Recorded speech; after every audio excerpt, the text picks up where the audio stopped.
अस्सलामुअलैकुम दोस्तों।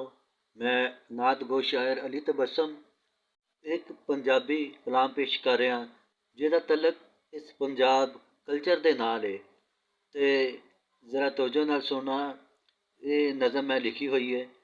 अजकल मुहब्बत प्यार जेड़ा ओ रहा नहीं, खूह ते जाके भी बंदा प्यासा रहिंदा। ते ए कलाम ज़रूर सुनना, अगे दोस्तां च शेयर करना। वेलन उत्ते जाके भी खाली डोल, वेलन उत्ते जाके भी खाली डोल, चुप कर जा अगे कुछ ना बोल। वेलन उत्ते जाके भी खाली डोल, चुप कर जा अगे कुछ ना बोल। समझे मैनू सारी गल दी, समझे मैनू सारी गल दी, चंगा नहीं ओ ए माहौल। वेलन उत्ते जाके भी खाली डोल।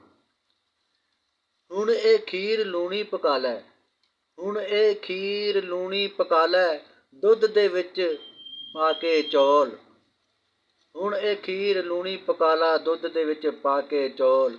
वेलन उत्ते जाके भी खाली डोल, चुप कर जा अगे कुछ ना बोल। बड़ा प्यारा शेर है। ना जट रोड़ी देवे ना गन्ना, ना जट रोड़ी देवे ना गन्ना, गल कर जा तबस्सम हुण गोल। ना जट रोड़ी देवे ना देवे गन्ना, गल कर जा तबस्सम गोल। वेलन उत्ते जाके भी खाली डोल, चुप कर जा अगे कुछ ना बोल।